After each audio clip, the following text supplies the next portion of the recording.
오래전 형님께서 짐을 사신다며 여기저기 집을 알아보고 다닐 때 저를 데리고 많이 다녔습니다. 많은 집들을 보고 다니면서 부자들 중에 대부분이 사람들이 부동산을 통한 부를 이룬 사실을 알게 되었고, 자연스럽게 어릴 적부터 재테크에 관심을 가지게 되었습니다.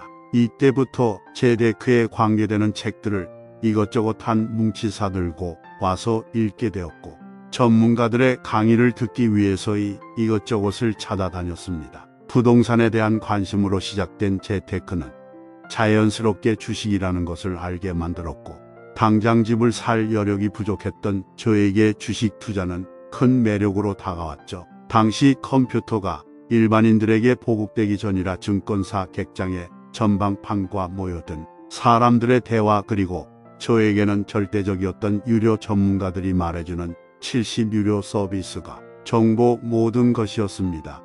저 나비가 한 달에 수백만 원씩 나오게 만드는 전문가들은 시황에 대해서 오래도록 말하다가 마지막에 가서야 여러 종목들을 애매스럽게 나열하곤 했답니다. 저는 전문가가 말하는 돈의 강약을 구분하여 어느 종목이 좋겠구나를 판단하고 매수에 임하곤 했습니다. 물론 이런 매매가 성공할 일 만무하였지요. 그것이 인생의 크나큰 변환점이 될 것이라는 것을 그때는 미처 알지 못했고, 그것이 지옥과도 같은 고통의 시작이라는 것을 아는 데는 그리 오랜 시간이 걸리지 않았습니다. 이렇게 쉽게 큰 돈을 벌 수 있음에도 여태껏 아무런 관심조차 갖지 않았던 제 자신이 무지하게 느껴졌고, 유료 전문가들의 목소리로 전해들은 지식들은 일반 개미들보다 우위에 있다는 자만심조차 가지게 만들었습니다. 천리안 하이텔로 통용되던 컴퓨터가 보급된 이후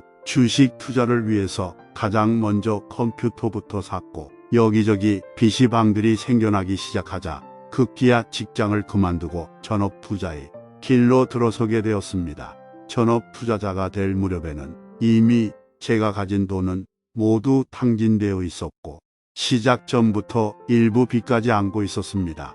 위기감이 가슴을 짓눌렀으나 돌이켜보면 무지하기 짝이 없었던 그 당시의 자신감만은 왜 그리 충만했는지 모르겠네요. 승부욕이 강했던 저에게 도전의식도 한 몫을 톡톡히 했더랬죠. 하루하루가 흐르면서 더 이상 기초 차낼 수 없는 지경에 이르렀고, 급기야 마지막 보루인 전세금마저 대출을 받아서 날렸습니다. 그렇게 길거리에 나앉게 되자 아이들 셋과 아내를 처가에 맡겨두고 저는 가출을 했습니다. 이후 고시원을 전전긍긍하고 이곳저곳에서 아르바이트도 병행해가며 본격적인 주식 공부에 몰두하기 시작했죠. 남편으로서, 아버지로서의 무게가 천건만근의 힘으로 언제나 어깨를 짓누르고 있었습니다. 컴퓨터에 가족 사진을 붙여놓고 쉼없이 자신을 채찍질하였지만 패배자의 아픔을 감출 수는 없었고,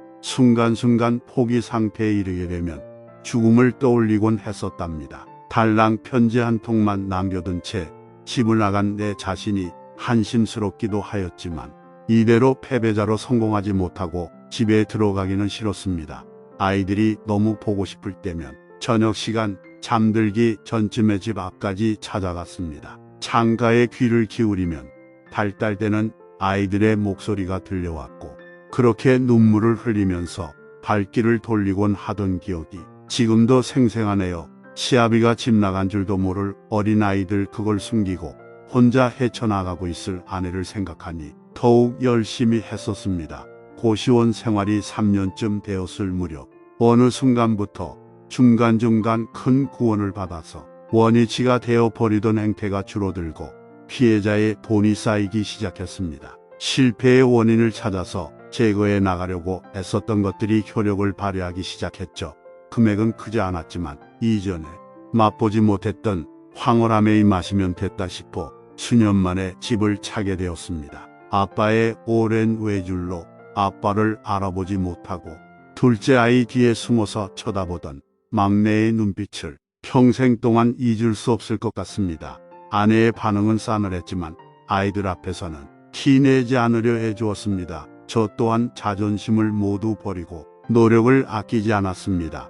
그렇게 1년, 2년이 흐르면서 계좌는 계속 풀어갔고 생활에 안정이 찾아오면서 아내의 마음도 함께 누그러지기 시작했죠. 제네시스가 걸린 수익률 대회 광고를 보고 참가했던 실전 투자 대회에서 1등을 하고는 모든 것이 안정 느꼈습니다. 하지만 여유로운 일상에서 느껴졌던 교만함이 어떤지 데일로서의 자금 한계를 느끼고 선물에 손을 대게 되었습니다. 급등락이 강하던 시기에 선물에서 중간에 옵션으로 전환을 하면서 다시 한번 파멸을 맛봐야 했습니다. 다시 한번 모든 것을 잃어야 하는 공포는 무서웠습니다. 파생의 무서움은 모든 것을 잃고 나서까지 손을 뗄 수 없다는 것입니다.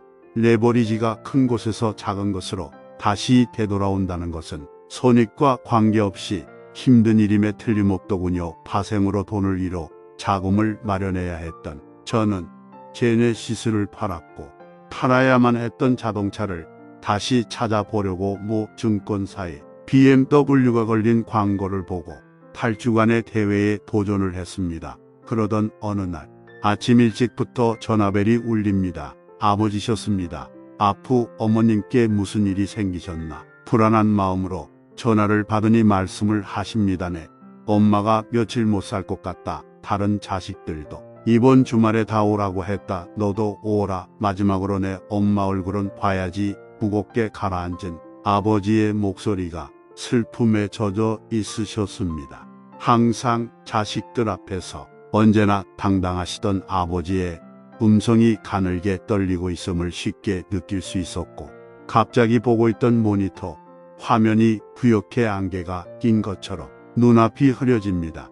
10년 넘게 병 속에 누워 계시던 어머니께서 2주 전부터는 사람도 잘 알아보지 못하시고 눈에 띄게 수축해지셨다고 하네요. 몸은 아파도 항상 유무이고 목소리만큼은 정정하셨는데 불이나 개 찾아뵈었을 때는 몇 시간 동안 한마디도 들을 수가 없었습니다. 저만 보면 내 강아지 왔는가? 우리 막 어디 좀 보자. 이쁜 내 새끼 늘 같은 레파토리를 보내시면서 얼굴을 어루만져 주시는 어머니께서 아무래도 이렇게 가시려나 봅니다. 시골장에 가서 국화빵을 사주시던 어머니의 모습이 엊그제 일처럼 생생한데 벌써 어머니는 떠날 준비를 하십니다.